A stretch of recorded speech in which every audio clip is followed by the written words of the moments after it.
欢迎您回到新闻大白话的节目，我是钱子，为您介绍这1个小时的来宾。首先是前立委邱毅，主持人好，大家好，以及国际政治专家赖岳强老师。主持人好，观众朋友大家好。另外是资深媒体人谢寒冰。主持人好，大家好。好，观众朋友，中美终于要谈了吗？这个时间定在5月8号跟9号，地点在瑞士。这是中国的这个副总理何立峰，他要到瑞士去跟美国的财政部长贝森特会谈。好了哦，那外界也都在看，全世界都在看，希望他们谈一个结果出来。可是谁邀请谁的呢？我们先来看看哦，这个中国大陆这边的说法是说，作为美中经济的中方牵头人哦，讲的是哦，将在期间与美国的财政部长会谈，然后他充分考虑了全球的期待、美国业界和消费者呼吁的基础上。中方决定同意哦，大家看一下这个中文字的描述，同意跟美方进行接触哦。那意思大概就是哦，因为美国一直来要求啊，全球也都在期待哦，大家都在敲边鼓，所以同意了，点头了。好，那我们看看何立峰。他说：“这是美方主动邀约的。”新华社的报道也是这样啊，说美方高层不断就调整关税啊，相关的措施啊，希望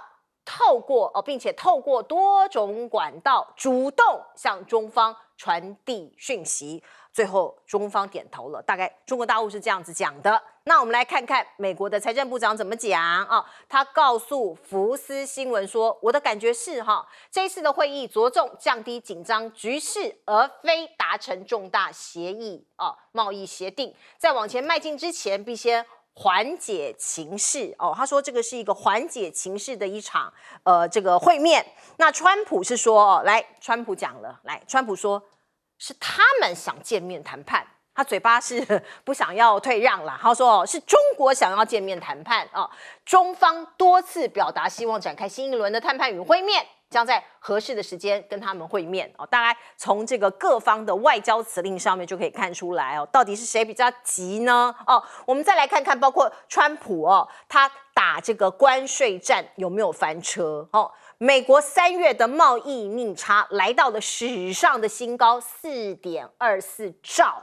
大家拼了命进口各种的货品啊，让美国的这个贸易逆差变得这么高，大概是台币4兆2400亿元，美金是1405亿美元。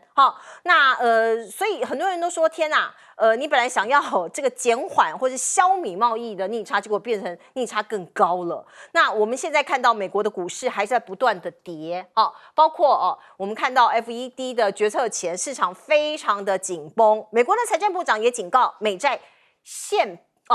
现逼近了警戒边缘时间点还没有明朗所以这个美债也在旁边一直逼迫着美国可能要做一些决定。而另外我们看到呢，中国是怎么样来准备的呢？他们降息那我们看到包括降低这个存款准备率0.5个百分点所以呢我们可以看到包括 A 股这个上海 A 股A 股3大股都开高这个股票我们看到他们今天都涨了。那另外我们再来看看很多的工具，当然各国都在用，可是呢像是 AI 这件事情，因为是现在最重要的产业，所以在关税战的这个大帽子底下业者非常紧张。那传出川普终于要宣布这个所谓的加征晶片的关税的一个数字据说是要到25%到100%这个数字大家看起来也都不漂亮，会很害怕，也很担心。那我们看到这个美国的财政部长，我刚刚讲了要跟中国的副总理何立峰见面了嘛他说不希望跟中国全面脱钩，可是在半导体这个部分他希望脱钩也就是说半导体包括药品这些他们希望可以带回美国来做，那其他的部分他们还是跟中国大陆有很高的依存，所以不要脱钩。那黄仁勋说话了，他说中国大陆的 AI 市场2年内会飙500亿美元，如果你叫我们厂商全面弃守，我们受伤很重他是接受 CNBC 的专访时候说到的。他说，中国的 AI 的产业的规模在未来很快的增加啊，他们发展非常快哦。如果没有办法参与这个市场，将会是作为一家美国公司的莫大损失。他其实不断的在做一个警告。可是我们看到中国大陆是这样的发展，可是美国当然要更防止哦，包括一些比较鹰派的议员哦，还在提案。说我要追踪你 NVIDIA 的晶片的售后的位置，你不可以偷偷卖，我要阻止先进的晶片被偷渡到中国哦。所以现在的大氛围是这样，委员怎么看？这一次的相对于2018年的第一次的中美贸易战，这一次中国不但做好了充分的准备，而且在整个谈判的节奏上面掌握得非常的好。怎么说呢？第一个谈判本身你也不能让对方到最后绝望，因为到了绝望可能就无得谈了。但是呢，也不能如对方的意，你要什么时候谈，我就配合你。所以到底谈判该早一点、晚一点，该快还是慢，这个节奏是要拿捏的。这一次，中国选择什么时候跟美国的代表开始接触，记住哦，是接触哦，接触不代表一定有协议。据我估计这一次中美之间的关税贸易谈判，至少得接触个大概5次左右，才会有最后的协议完成。我们来看看几个现在算是盟友吧，或者叫类盟友日本大概要进入第3轮了。也已经由斥责亮正，到现在加藤胜信也开始出马了，最后可能石破茂最后也会亲自登场。那韩国呢，以他6月3号要大选，他把整个谈判把它要拖到7月，有了新总统上任再谈。那欧盟的部分呢，也进入了第2次的谈判，第2轮的谈判。那至于加拿大，卡尼已经顺利的带领自由党，已经赢得了选举，而且也已经跟川普在白宫也已经开始进行第1轮的谈判。这个时候，在美方强烈的要求之下，当然差不多到了该跟美方接触的时机点了。好，那第2个是接触的地点。接触地点的话，两方寻求公平就在第3地，第3地选择在瑞士，而不是在北京或者在白宫。我认为这是一个很好的地点的选择，作为第1回接触是正确的。好，那么在这个谈判里面呢，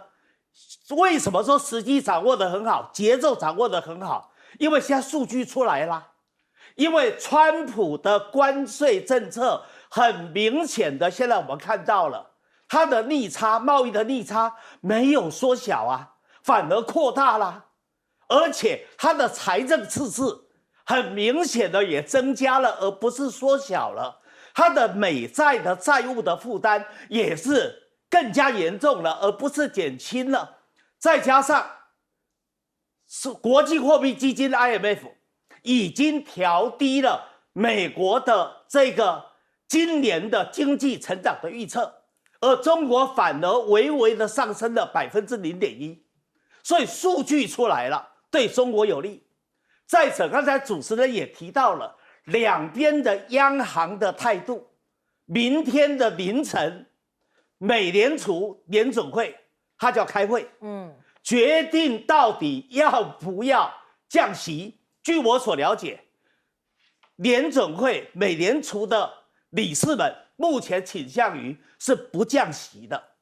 但是会不会采量化宽松，会不会采 QE， 那这个是有争议点，因为美国现在已经出现了流动性的危机了，它的流动性已经到警戒线了，已经不足了。可是就中国来讲，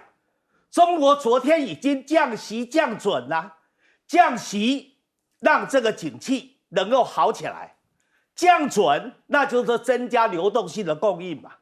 而流动性多了以后，那民间当然有充裕的资金，所以今天整个 A 股都上涨，而美股呢这几天频频下跌，再加上整个美国经济的萎缩越来越明显了，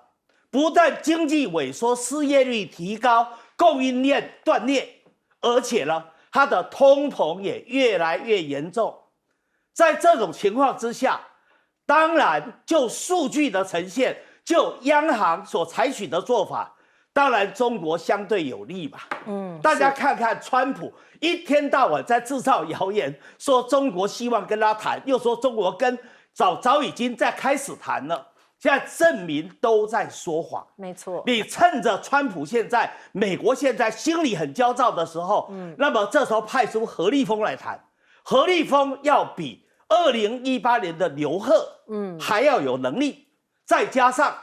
何立峰在厦门大学念博士，就是念国际经贸谈判的哦，所以他熟悉。更重要的是，那个时候习近平在厦门担任副市长。何立峰就担任当时厦门市的财政副局长，后来升了局长。后来习近平做了福建的省长，他又做了福州市的市委书记，所以两个人之间的默契非常的好。所以习近平一上任就把他调去做国家发改委的主任，现在是国务院管财经的副总理，所以也是派一个完全可以信任、又有能力、又熟悉国际谈判事务的人来做这一次谈判的主角，我认为是非常合适的。赖老师，这一轮的中美的接触啊，那很明显的大陆这边掌握了主动权啊。道理很简单，何立峰这一次到瑞士去访问，是应瑞士政府的邀请，去了4天，不是1天，也不是2天，所以不是专程为了跟美国谈判而飞到瑞士，他是应瑞士政府的邀请。那4天的访问里面，各位观众朋友，你想会见到瑞士的最高的领导人，还有各界的人士。4天里面，事实上就会安排了很多的活动。那一个这么高层级的政治局委员啊，然后又是一个这个副总理，又跟习近平这么接近的人，各位想想看，他到瑞士去的时候啊，那这个绝对不是说突然间告诉瑞士说我要来了，绝对不可能，那是很早就在于双方之间、中瑞之间已经在磋商，然后最后成型。而且呢，他去了4天访问之后，在12号的时候就飞到了法国去了，到了法国再经过5天的访问。那5天是跟什么呢？是中法的金融的会议啊，所以这是一个欧洲的一个行程，也就是先到瑞士，再到法国去。中间突然间通知美国说可以了，你要谈，那我们就来谈吧。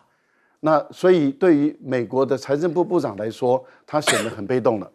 啊，因为他等于是被通知说你可以来，所以美国的财政部部长贝森特，他等于是专门飞到瑞士。跟一个在瑞士访问中抽出一个时间跟你贝森特第一次接触，你想谁掌握主动？当然就是中方掌握主动，而不是美方嘛。所以贝森特就显得很被动。我想这是第一次。第二个呢，就是大陆的态度为什么选择这个时机？因为对于川普来讲，他越来越不耐烦，时间也越来越紧迫了。为什么？因为到了5月9号的时候，已经过了1个月了。那他只剩下2个月而已，只要60天，因为他原本的关税就是对等关税的启动日是暂缓90天。川普已经放出话来说，跟日本、韩国等这一些啊，叫没完没了的谈啊，才太烦了。1轮、2轮、3轮，要谈到什么时候？他很明显的看到这些国家，他们采用的策略就是开始拖延了，要等到中美之间谈出来，他们才要来定嘛。那因此，川普已经讲到说，那就我一次给你1口价，就是1个关税。那他所谓的公平啊，可是他的任何加关税都是不公平的了。为什么？完全违反 WTO 的规定了。也就是说，他自己带出来的，包括钢铁税、包括汽车税、包括对等关税已经扣10%，这个都已经是不公平的。而且呢，他跟日本谈得很明白说，这3样东西都不会减。所以我跟你日本谈也顶多就是谈14%的这个部分。那你各位想想看，这已经是一个不公平的谈判。那对川普来讲，要用一口价来定这些所有的协议，对中国大陆来说，就说你们这些国家，因为你看大陆的外交部的发言人谈的第3点里面，就是你妥协、你认输，你得不到美国人的尊重，是你要有骨气。中国现在就是跟你争取时间，所以你们要有骨气，不要去同意川普的高压的胁迫。我觉得这个谈判啊，这个时间点挑得非常的精准。而且也会让贝森特在第一时间里面，他显得很被动。来，那个川普虽然嘴巴很硬啊，说都是人家在找他，但是从整个态势很明显，谁找谁，我想非常清楚。那你看，川普虽然话讲得很硬，可是贝森特反而开始趋于保守，他开始讲话比较没有像之前那么硬了。那他自己心里头也很清楚，其实双方与其说是去瑞士谈判，不如说双方是重新破冰见面而已。我觉得不会谈什么东西，大概就是先缓和一下彼此之间的情势，因为美中之间要谈没有这么好谈了，双方歧义实在太大。你看美国现在跟日本、韩国、欧盟都到现在没有办法获得协议了，何况是跟中国大陆，所以这有得谈了，慢慢谈吧。那双方其实也是看各自的对方的发展，然后各自在攻防。我觉得这个都现在只是重新开始而已啊。那现在对川普来讲，时间其实对他越来越不利，因为美债的风暴马上就要来了，然后他自己国内的状况也越来越不妙。那国际整个局势看起来，美国对国际局势的掌控也开始失控，所以我觉得几乎所有的面向来看，川普都没有掌握什么有利的筹码。所以在这种状况下，我个人是觉得川普大概也不会想说急于在现在目前眼前这个阶段去跟中国大陆达成一定程度的协议，他大概也是先看一看局势再说吧。那只是我觉得美方到现在还是把那个讲出一种很好笑的理论，也就是我们要跟中国大陆脱钩啊，只是这个晶片啊、半导体啊这些东西药品我要带回国内制造。所以他的意思非常清楚嘛，就是我有得赚的或者对我有利的东西，我要继续做，但是对我不利或者你可能追上我，我就要跟你切断，我就不要让你得到利益。那如果你是采这种立场，那人家为什么一定要让你？这就是非常简单的一个道理嘛，那就是到最后就是谈崩嘛。所以如果美方一直持续的是用这种态度的话，我认为这个谈判恐怕半年1年都不见得能够达成协议。所以我觉得到最后，以现在的压力山大的情况下，我认为美方态度会开始趋于软化，而且恐怕时间不会太久，因为对美方来讲，这个压力会迅速的累积，对他绝对不是一件好事。其实现在美国的主要媒体对于川普的作为经常都给他算是酸他、扯他后腿，或者是有一点在讽刺他。包括《纽约时报》这个老牌的媒体就说，川普经常会放话，说什么最近又有空前重大的消息吊胃口。纽时说，这是川普招牌的操纵媒体的手法，他要用这种方式放话来吸引还有留住媒体的注意力。可是实际上没有实质性的新闻，骗你说我有重大消息，可是根本就 nothing， 大概是这样子。所以这个川普才上任没有多久，才3个多月，其实媒体已经不买单了。我们再来看看，包括加拿大。加拿大新任的总理卡尼来到白宫跟川普见面，两个人看起来表面上很礼貌，可是也是不断的在交锋所以你可以看到这个标题：礼貌性的交火。包括记者一直问说，这个川普先生，你是想要并吞加拿大吗？还有包括关税的问题，我们就可以看到，包括卡尼他就提醒川普说，加拿大是美国的最大客户川普就回敬说，我们美国不需要你加拿大的汽车还有钢铁，我们美国没有理由补贴加拿大，同时呢也不会豁免加拿大的关税。我们来看看两个人过招的经过。 You have said that Canada should become the 51st state. Were you chosen?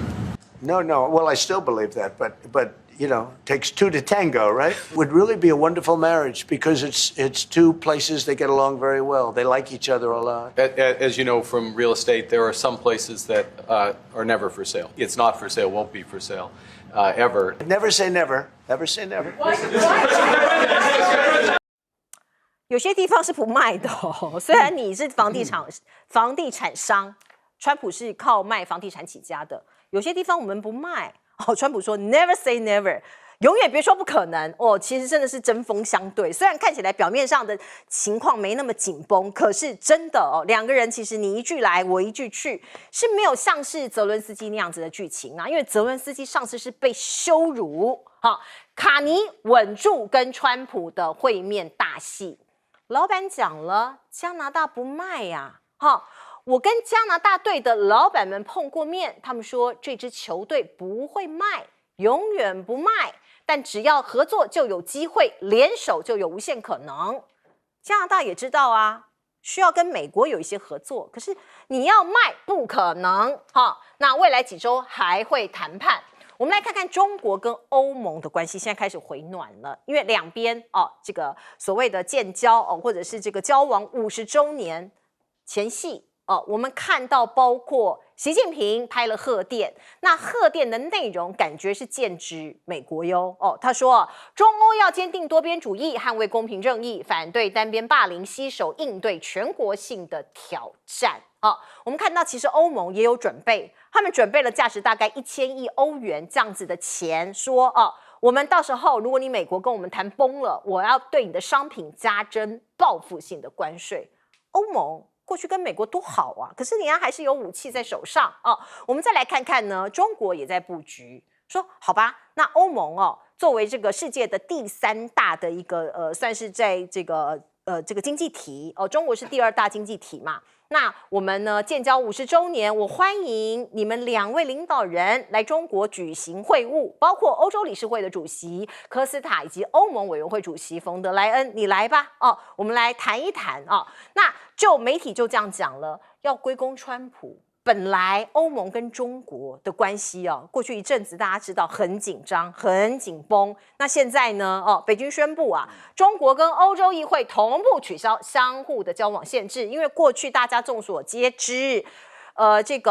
中国大陆对欧洲的几位议员其实是有这个制裁的那现在呢看起来误会兵事了，因为有更大的目标来了。习近平致电贺梅尔兹当选这个德国的总理说中德应该要携手抵御疾风骤雨。谁是疾风，谁是骤雨大家其实也都很知道。那另外中俄2个国家现在战略上看起来越来越紧密了习近平出发要到俄罗斯参加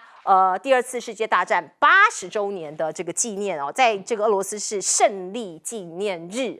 那他们要谈什么呢？北极航线的开发。俄国专家还说，习近平跟普京将聚焦金融物流，确保双方银行金融的支付顺畅进行，还有共同开发北极的航道。那你看到欧盟从2027年不再从俄罗斯进口天然气嘛？那多的天然气要卖给谁呢？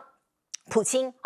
还有习近平8号要讨论能源合作，以及西伯利亚力量2号的管线，就是天然气的管线可能要通到中国这件事情。而另外呢，他们会签署联合声明，还有1对1的喝茶所谓的高峰会2个人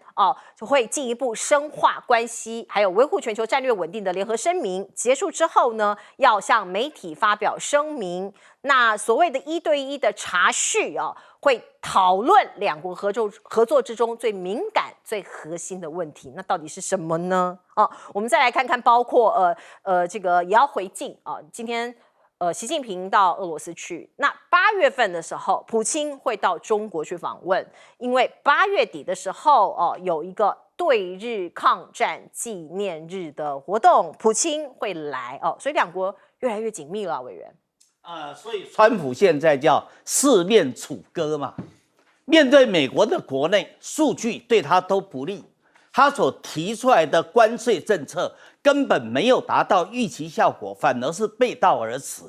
而他基本上提出来要让俄乌能够停战的支票也没有办法兑现，而且好像俄乌之间的情势越来越紧张，越来越恶化。更重要的是，他在整个关税经贸的谈判上面，面对的最主要的对手中国，他又处于一种节奏被人家掌握、非常被动的不利的局面。那么其他的跟他谈判的几个对象，刚才我讲过的日本跟韩国的情况，现在连我们大家说已经好像对美国已经跪下来屈服的印度，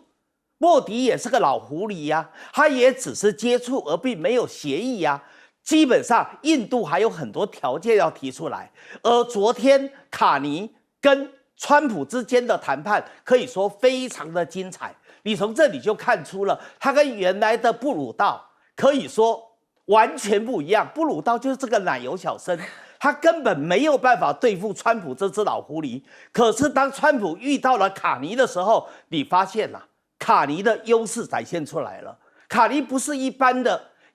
像奶油小生一样嘛，他过去做过加拿大的中央银行的行长，也做过英格兰银行的行长，他见过多少大风大浪，他处理过多少的危机，所以你看他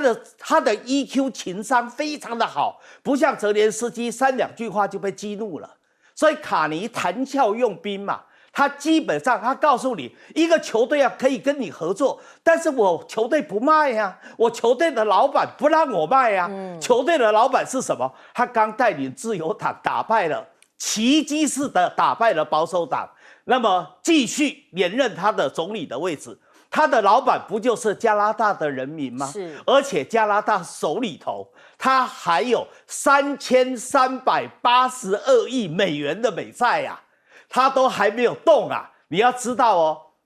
卡尼本来就是金融高手，他如果要跟你玩美债的话，以他手里头加拿大的3000多亿美元，他可以玩死你川普啊，让你川普在6月一直到今年的年底，你都没有好日子可过。更重要的是，加拿大已经准备好了一个报复性关税的版本，在那个地方等着你来。好，那再来谈欧洲。欧洲没有错，它仍然是亲美的，可是欧洲的亲美，它是亲民主党的美，它不是亲川普的美，所以它基本上它跟川普是格格不入的嘛。而这一次，中国很聪明的结合次要敌人打主要敌人，所以跟欧盟之间过去的恩恩怨怨就让它随风而去。所以很多过去他制裁欧盟里面的政治人物，现在都解套啦。那欧盟也懂得，所以冯德莱恩就准备要到中国去访问嘛。他对中国的态度就完全的改变，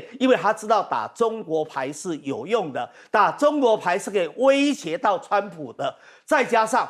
你知道，就美债这个项目来说，整个欧盟的国家，像是法国、德国、比利时、卢森堡、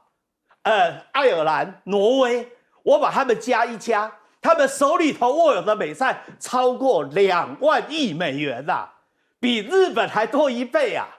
所以你说他们若真的要玩你川普的话，那你川普吃不了兜着走啊！再加上欧盟其实在川普对他们课钢铁跟铝的关税的时候，他们早已经准备好了报复性关税的版本嘛，所以在这种情况之下，欧盟他懂得如何打中国牌，跟中国结盟。好，那再来谈就是俄罗斯的问题了。俄罗斯是中国的老朋友啊，在俄罗斯过去被美国被拜登强烈制裁的时候，谁雪中送炭帮他渡过难关？如果没有中国的帮忙，那俄罗斯早就已经垮台了。所以普京知道嘛，所以中俄之间的战略协作的伙伴关系是越来越强化。这一次习近平到莫斯科去，他不但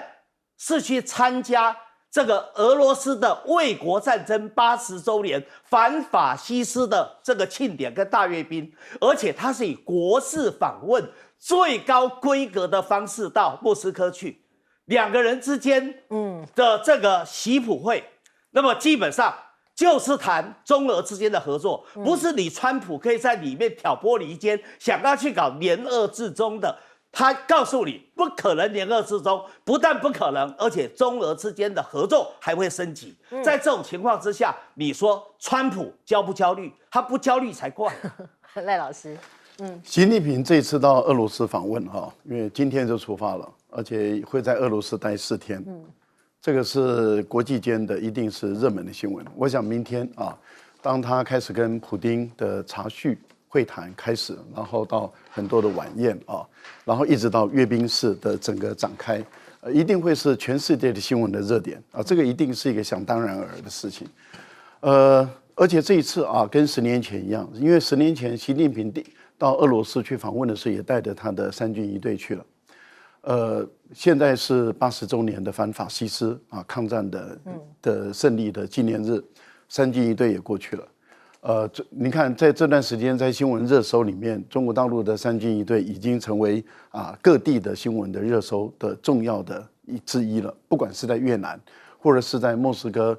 做彩排的时候它都已经上了最大的一个新闻版面。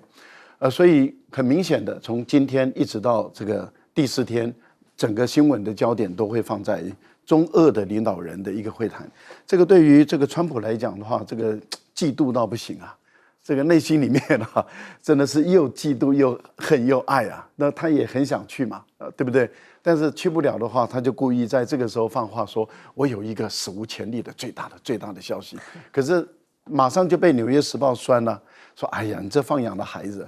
老是说大话。到最后根本，难道你要并吞这个格陵兰了？你要出兵打格陵兰了？那不然的话，你说跟关税无关、跟经济无关的最大的消息，那就是并吞格陵兰嘛，要不就是并吞这个加拿大嘛。那你也拿不下来啊。所以我个人觉得，你看从明天开始，我们可能都在谈有关于习近平到俄罗斯访问的事情的，全世界都在谈这个事，因为他们要谈的里面有几点。也就是有关于谈到的金融的问题，因为中俄之间的贸易已经升高到2400亿，而里面有很大的一部分是属于能源的问题。能源的问题，你怎么样去绕开美国的监管，绕开 SWIFT？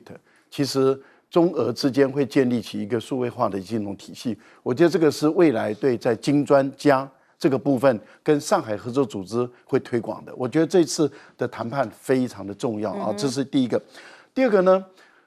卡尼在这一次的表现，其实很多加拿大人忐忑不安，但是我觉得卡尼的表现可圈可点，而且卡尼等于是当着全世界的记者面前公开的而且也在这个川普的面前，其实有点羞辱他了。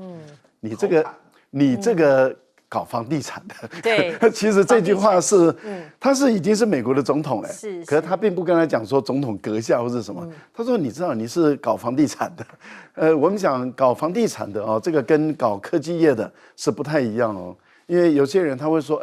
我不是搞房地产，我是搞科技业的我是搞科技业的，那就代表我的企业集团的经营那是高技术你搞房地产的是炒地皮的嘛那种态度是不太一样的。所以我觉得卡尼在这个地方节骨眼的时候，他的讲话其实是有酸川普的味道。这个跟这个意大利的总理讲这个川普是异曲同工，但是意大利的总理是本来是想讨好他，他说你是做生意的，对，你是生意人。那这句话其实川普听起来那天就变脸了，很不爽了但是卡尼更狠你搞房地产的那是更狠所以我觉得川普在跟卡尼的对话中没有占任何优势，然后结果他就说永远，因为你也知道这是英国人的英语的口头禅，就是说永远不要说never say never say never， 对，就是。但是卡尼就说 never never never never， 一直跟他讲过去。我觉得这是一个非常有趣的交锋，而卡尼的表现确实不错。没错，来，彬哥，这个川普到底要不要宣布什么空前重大的消息？纽斯其实有讲，他说可能要把波斯湾改名叫阿拉伯湾。这叫重大的消息。这不是这到底在干嘛？不知道，但他不一定是真的我觉得纽斯现在有点对川普也是嬉笑怒骂，就是你大概就宣布类似这种垃圾讯息吧。所以我觉得川普真的他自己正在把自己带到一个非常糟糕的地步。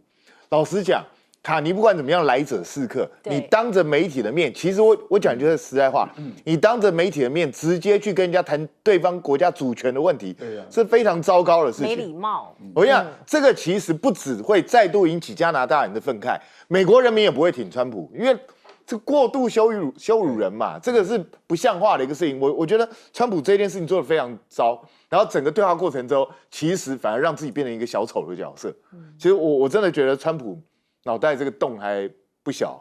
还是蛮大的。那我觉得连续2任美国总统都犯了严重的战略错误。第一个就是拜登把俄罗斯跟中国推在一起，这个是莫名其妙到一个极致的事情。可是拜登真的就这样干。那拜登干完之后呢？现在川普更妙，他把欧盟跟中国大陆推在一起，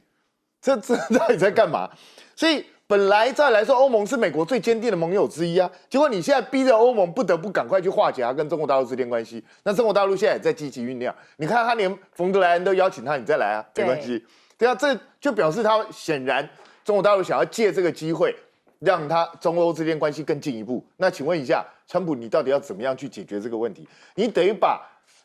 你的敌人全部集中在一起，然后来对付美国，这到底是什么鬼？我实在搞不懂。然后现在欧洲说他2027之后要永远不用俄罗斯的天然气，要从美国进口。欧洲真的要这样干吗？美国的天然气是俄罗斯的大概5倍左右的价钱，那欧洲的成本大增到这种地步，以后你的产品还有什么竞争力？这个恐怕比关税还要严重。所以我真的觉得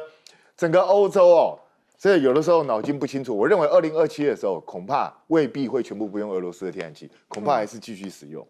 好，今天最大的国际新闻可能是这个印度跟巴基斯坦开战了，大家很担心，可是它发生了哦。我们看到印度在今天凌晨对巴基斯坦发动了导弹攻击，透过画面我们来看看哦，造成了巴基斯坦所控制的克什米尔地区至少有8个人死亡，25个人受伤，还有2个人失踪哦。你看到在夜空里面啊，这个导弹引起的火光哦，让大家觉得很害怕。那印度的军方是这样讲，他说他们打击的目标是巴基斯坦以及他控制的这个克什米尔地区的恐怖分子的据点哦，因为4月22号哦，那个时候呢，在这个地方发生了恐怖袭击，所以他是说我要打击这些恐怖分子，哈，我没有要这个打你平民，还有经济区或者是军事目标。可是的确啊，两边打起来了哦。巴基斯坦说我要自卫啊，所以我要击落你们的战机。看起来哦，真的成功了哦。我们看到呢，包括一架米格29战机，还有一架苏凯30战机，以及一架苍鹭的无人机都被打了下来哦。巴基斯坦的空军主力是什么呢？歼10、枭龙，还有红旗9的防空导弹。大家比较担心的是，这2个国家手中都有核武器哦。那万一真的打到那个杀红眼呐，动用核武那还得了哦？我们看到印度也承认了有3架战机被击落哦。举白旗接受失败，希望战事就此终止。可是啊，外界其实还是非常担心，必须讲啊，包括印度炮击这个巴基斯坦的克什米尔这个地方哦，巴国其实民怨沸腾啊，民心哦，一些巴基斯坦人很生气啊，哦，巴基斯坦很生气啊，他说随时报复，包括他的国防部部长哦，就说报复已经开始了，我们会算账。好，那印度总理莫迪他发动这一次的攻击是为了巩固他国内的支持率。现在大家比较担心的是，美国过去作为世界警察，难不成你叫不动这些小老弟？难不成你没有办法维持世界秩序了吗？包括美国总统川普在事件发生之后说：“哎呀，我刚刚才知道，你赶快停手吧！”他自己就说了：“我刚刚才知道这件事情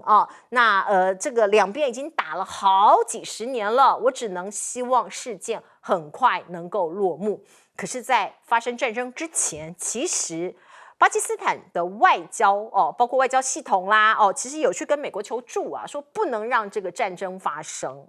我们看到包括中国外交部也有讲话说希望以和平稳定大局为重那过去呢，我刚刚讲了，美国是世界的秩序维持者，某种程度是这样。那如今川普的反应好像凸显出美国它的影响力啊还有约束力感觉都没有像过去这么好。那另外我们可以看到，包括川普讲了，他说你们红海这些来往的船只、商船可以不用再担心受怕了，因为胡塞组织已经投降了，不会攻击你们商船了美国也停止轰炸也门了。这是川普跟大家说的好消息。可是呢，外界也在怀疑说，这是胡塞投降了，还是说美国打不下去了呢？因为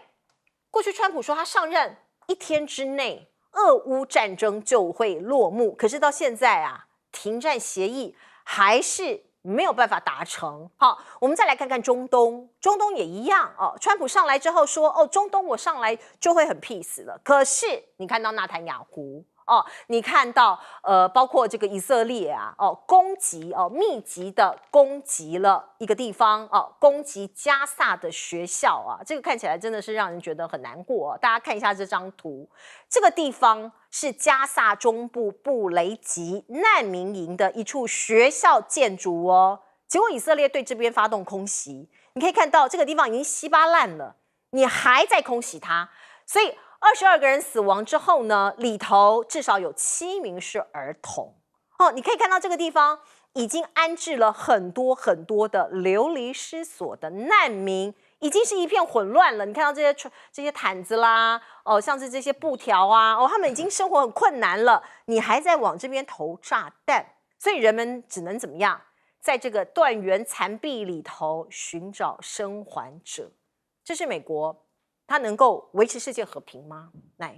从前子刚才讲的3个战火纷飞的案例你就可以看出来，美国霸权摇摇欲坠，美国所扮演的世界警察也快要镇不住了。我们先来谈今天凌晨发生的印巴战争。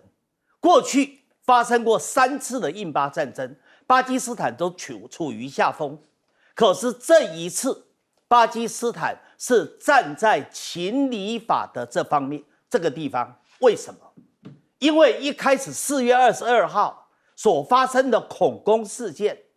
到现在为止，你没有办法证明那恐攻的对象、恐攻的分子，他的背后就是巴基斯坦你没有办法证明而且极可能是你莫迪因为迁入大量的印度教的印度平民，以致造成了冲突，引发的这种恐攻好，那另外一个更糟糕的是，从1960年为了解决印度河的用水的问题，双方就定下了印度河的用水协议嘛，这就是法的层面嘛。你印度还没有查清楚真相，你就可以把这个印度水的水源中断掉。然后让巴基斯坦整个农田的灌溉80%以上都受到波及，你在这种情况之下，你当然就处于理亏的一方嘛，而且你自己不遵守现有的法律协议好，再者，刚才前子也提到今天凌晨攻击的时候，刚才讲说巴基斯坦死了多少人，伤了多少人，你要知道都不是军人，是平民。他攻击的是贫民区、住宅区所以站在情理法，印度都是在下风的这一边嘛。好，而这个战争一打出来，巴基斯坦早已经不是无下阿蒙。这一次，他不但有土耳其的资源，也有伊朗的资源，最重要的，还有中国的资源嘛。耿爽不是说过一句话吗？他说：“如果俄乌战争的话，中国有介入的话，中国有帮俄罗斯的话，这个战争哪会拖3年多从这一次的印巴冲突不就证明了，这次就是中国卖给这个巴基斯坦的歼10C立下大功枭龙立下大功红79立下大功刚才讲到，印度的飞机不是3架，是6架，阵风就3架，然后苏30一架，米格29又一架，还有一个无人机，所以从这里就看出来了嘛，你基本上印度现在他根本这个战争对他来讲，他现在莫迪心里一定很后悔。好，谈到胡塞武装，我就觉得川普这个人很好笑。停火就停火，你干嘛讲胡塞武装投降？你想想看，美国川普上台以后第一次、唯一的一次正式采军事行动，结果2个航母战斗群，然后还有他的超级大黄蜂从机库里面出来，然后掉在红海里面，多丢脸呐！这哪里像个世界霸主，哪里像个世界警察？是我们先进一下广告。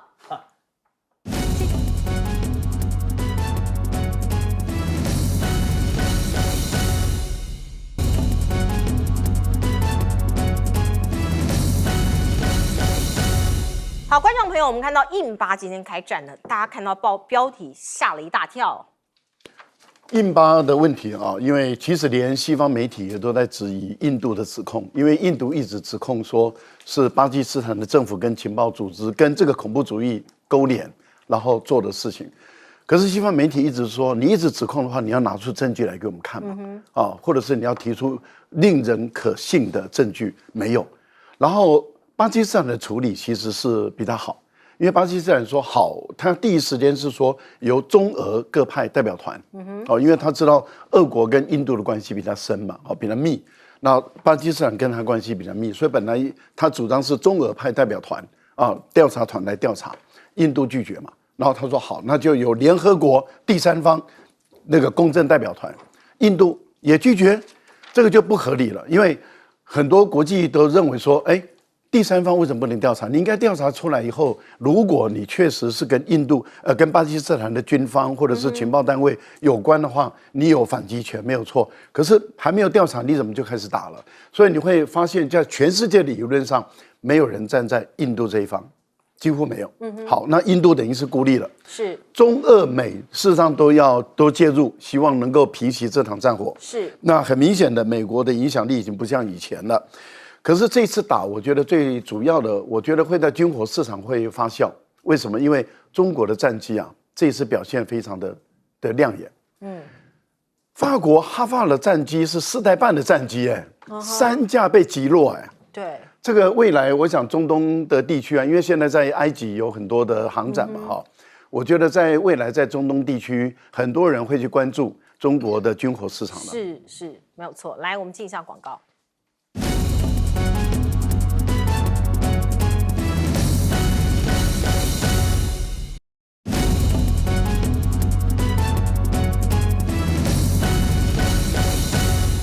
好，请教彬哥怎么看？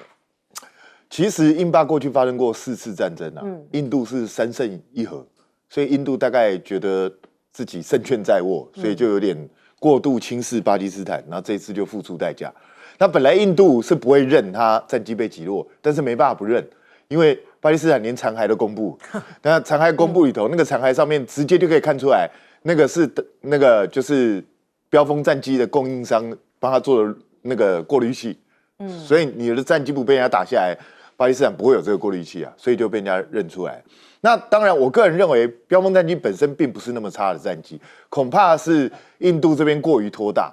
他可能并没有想到巴基斯坦会直接回击。那当然，目前你知道这场战争现在最立即的影响是什么？你知道，成飞股价暴增。然后达收公司股价暴跌，因为大家觉得说应该是歼10C1打下来的，对，可是实际上到底是谁打下来，目前不知道了。